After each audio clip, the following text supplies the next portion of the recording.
Hello বন্ধুরা, কেমন আছো তোমরা সবাই? আশা করছি তোমরা সবাই অনেক ভালো আছো। কুটান্তি ব্লগিং চ্যানেলে তোমাদের সকলকে জানাই স্বাগত। আজ আমি তোমাদের জন্য নিয়ে এসেছি একটা নতুন ভিডিও। আজ আমি তোমাদেরকে বানিয়ে দেখাবো কিভাবে তোমরা বাড়িতেই খুব সহজে তৈরি করে নিতে পারবে গন্ধরাজ সিঙ্গাড়া বা গন্ধরাজ সমোসা। তো চলো তৈরি করে নিই। তো এখানে দেখো আমি প্রথমে নিয়ে নিয়েছি একটা বাটি, আর বাটির মধ্যে আমি প্রায় 200 গ্রামের মতো ময়দা নিয়ে নেবো। এরপর আমি দিয়ে নেবো 2 চামচের মতো নুন, দিয়ে নেবো 2 চামচের মতো জোয়ান। এরপর মম দেওয়ার জন্য আমি এখানে দিয়ে নেবো প্রায় 4 চামচের মতো সাদা তেল।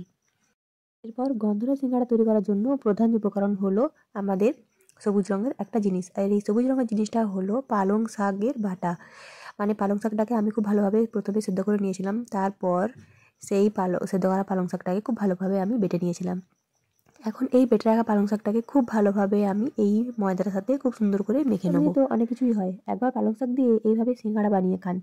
বাড়ির বাচ্চারা যদি পালং শাক খেতে না চায়, তাহলে তাদেরকেও এইভাবে সিঙ্গাড়া বানিয়ে খাওয়ান, তারা অবশ্যই পালং শাকের ফ্যান হয়ে যাবে।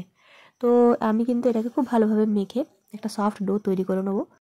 এই যে দেখো, একদম সফট ডো আমি তৈরি করে নিয়েছি। আর পালং শাক দিয়ে মাখলে কিন্তু ডোটা আরও সফট হয়ে যায়। এটাকে আমি ঢাকা দিয়ে রেখে নেবো। তো এরপর দেখো আমি এখানে নিয়ে নিয়েছি কড়াই, আর এই কড়াইয়ে আমি এখন যেটা করব, সিঙ্গাড়ার ভেতরে যে পুরটা থাকে সেই পুরটা তৈরি করে নেবো। তো আমি দিয়ে নিচ্ছি প্রায় 4 চামচের মতো সরষের তেল। এখন আমি তেলের মধ্যে দিয়ে নেবো প্রায় 2 চামচের মতো হলুদ, দিয়ে নেবো 2 চামচের মতো নুন, নেবো 2 চামচের মতো লঙ্কার গুঁড়ো। এরপর এখানে আমি দিয়ে নেবো 2 চামচের মতো ধনে জিরে গুঁড়ো। আমি এখানে দিয়ে নিয়েছি একটা গোটা লঙ্কা, সেটাকে ভালো করে ছোটো ছোটো করে কুচি করে কেটে নিয়েছি, আর 1 চামচের মতো আদা বাটা। এরপরে প্রত্যেকটা উপকরণকে আমি খুব ভালোভাবে ভেজে নেবো। আমি এতে দিয়ে নেবো আগে থেকে সেদ্ধ করে রাখা ফুলকপি। তোমরা চাইলে এক্ষেত্রে সেদ্ধ করে রাখা মটরশুঁটিও দিতে পারো। আমার কাছে যেহেতু ফুলকপি ছিল, তাই আমি এখানে ফুলকপিটা দিয়ে নিচ্ছি। ফুলকপিটা খুব ভালোভাবে ভাজা হয়ে গেলে আমি তখন দিয়ে নেবো সেদ্ধ করে রাখা আলু। এরপরে প্রত্যেকটা উপকরণকে খুব ভালোভাবে আমি কষিয়ে নেবো, আর খুব ভালোভাবে মেখে চেখে নিয়ে একটা পুর তৈরি করে নেবো। এখন আমি এতে দিয়ে নেবো বাদামের ছোটো ছোটো কুচি। এরপরে প্রত্যেকটা উপকরণকে আরও ভালো করে নাড়াচাড়া করে একটা পুর তৈরি করে নেবো। যখন দেখবে যে পুরটা কড়াই ছেড়ে আসছে, তার মানে ভেবে নেবে যে পুরটা তৈরি হয়ে গেছে। এখন এই অবস্থায় আমি কিন্তু এটাকে বাটিতে তুলে রেখে নেবো। তো এরপর দেখো আমি কিন্তু সিঙ্গাড়াগুলোকে বেলে নেবো। এখানে আমি নিয়ে নিয়েছি চাকতি এবং বেলনা, আর এই চাকতিটার মধ্যে আমি লাগিয়ে নেবো সামান্য পরিমাণ তেল। এরপর এটাকে আমি খুব ভালোভাবে যে আটাটা মেখে রেখেছিলাম, সেই আটা মাখাটাকে খুব ভালোভাবে আমি আরেকবার মেখে নিচ্ছিলাম। এরপর ছোট ছোট করে কিছু ডো তৈরি করে নেবো। এখন দেখো চাকতির মধ্যে সামান্য পরিমাণ তেল লাগিয়ে খুব ভালোভাবে আমি এটাকে বেলে নেবো। সিঙ্গাড়ার জন্য কিন্তু এটাকে অবশ্যই একটু লম্বা করে বেলতে হবে। এরপর ছুরি দিয়ে মাঝখানে কেটে নেবো। এরপর দুটো অংশতে আমি খুব ভালোভাবে জল লাগিয়ে নেবো। এরপর দেখো সিঙ্গাড়াটাকে কিছুটা এইভাবে কোণ করে মুড়ে নিয়ে ভেতরে দিয়ে নেবো আগে থেকে করে রাখা আলুর পুর।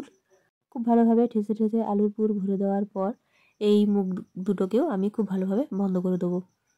খুব ভালোভাবে জল লাগিয়ে আমি কিন্তু মুখটাকে বন্ধ করে দেবো, যাতে যখন আমরা সিঙ্গাড়াটা ভাজবো তখন যাতে এই আলুর পুরটা সিঙ্গাড়া থেকে বেরিয়ে না যায়। তো এই দেখো একটা সিঙ্গাড়া খুব ভালোভাবে তৈরি হয়ে গেছে। আমি কিন্তু এভাবে বাকি সিঙ্গাড়াগুলোকেও তৈরি করে নেবো। আমি এখানে যেটা করেছি, কোণ দুটোকে চিটিয়ে নিয়েছিলাম। তোমরা চাইলে কিন্তু এমনি সিঙ্গাড়া নর্মালভাবেও তৈরি করতে পারো। আমি এখানে দুটো সিঙ্গাড়া তৈরি করে নিয়েছি, বাকিগুলোকে এভাবেই তৈরি করে নেবো। তো এখানে দেখো আমার প্রত্যেকটা সিঙ্গাড়া কিন্তু খুব সুন্দরভাবে তৈরি হয়ে গেছে। এরপর আমি কড়াই নিয়ে নেবো সাদা তেল, আর এগুলোকে খুব ভালোভাবে ভেজে নেবো। তো দেখো কড়াই নিয়ে নিয়েছি সাদা তেল। তেলটা গরম হয়ে গেলে আমি এক একটা করে সিঙ্গাড়া এই গরম তেলের মধ্যে দিয়ে খুব ভালোভাবে সিঙ্গাড়াগুলোকে ভেজে নেবো। সিঙ্গাড়াগুলোকে ওপর নিচে করে আমি একটু লাল করে ভেজে নেবো। তো দেখতে পাচ্ছ সিঙ্গাড়াগুলো কিন্তু খুব ভালোভাবে ভাজা হয়ে গেছে। তোমাদেরকে আমি একটা তুলে দেখাই। এই যে দেখো, এইভাবে আমি কিন্তু প্রত্যেকটা সিঙ্গাড়াকে খুব ভালোভাবে ভেজে নেবো। তো এই যে দেখো প্রত্যেকটা সিঙ্গাড়া আমি খুব ভালোভাবে ভেজে নিয়েছি, আর দেখতেই পাচ্ছ প্রথম সিঙ্গাড়াগুলো আমার একটু লালচে হয়ে গেছে। আর তারপরের ব্যাচে যে সিঙ্গাড়াগুলোকে আমি ভেজেলাম, সেগুলো দেখো খুব সুন্দরভাবে কিন্তু সিঙ্গাড়াগুলো তৈরি হয়ে গেছে, একদম সবুজ সবুজ রঙের। তোমরা কিন্তু চাইলে এরকম রঙিন সিঙ্গাড়াও খেতে পারো, মানে এগুলোকে রঙিন সিঙ্গাড়াও বলতে পারো। আমি এটা নাম দিয়েছি গন্ধরাজ সিঙ্গাড়া, যেহেতু সবুজ রঙের যে কোনো জিনিসেই গন্ধরাজ বলেই তারা পরিচিত, এটুকু আমি যেটা জানতাম। তো এই জন্য আমি এদেরকে নাম দিয়েছি গন্ধরাজ সিঙ্গাড়া। তো তোমরা তোমাদের বাড়িতে তোমাদের ছোটো ছোটো সদস্যরা যদি পালং শাক খেতে না চায়, তোমরা এইভাবে সিঙ্গাড়া বানিয়ে তাদেরকে খাওয়াতে পারো। তারা কিন্তু আরামসে এটাকে খেয়ে নেবে, আর তাদের পালং শাকটাও খাওয়া হবে, আবার সিঙ্গাড়ার মধ্যে দিয়েও খাওয়া হবে। তোমরা এইভাবে অবশ্যই একবার বানিয়ে নিতে পারো। এই শীতকালে পালং শাকের এখন সিজন চলছে, তোমরা অবশ্যই এইভাবে একবার বানিয়ে বাড়িতে ট্রাই করতে পারো। আমার ভিডিও তোমাদের কেমন লেগেছে অবশ্যই কিন্তু কমেন্ট করে জানিও। ভিডিওটা ভালো লেগে থাকলে চ্যানেলটিকে লাইক, সাবস্ক্রাইব, শেয়ার করতে ভুলো না। সবাই খুব ভালো থেকো, সুস্থ থেকো। ভিডিওটা শেষ পর্যন্ত দেখার জন্য তোমাদের সকলকে অসংখ্য রকম ধন্যবাদ। আজকের মতো আমি এখানেই বিদায় নিচ্ছি।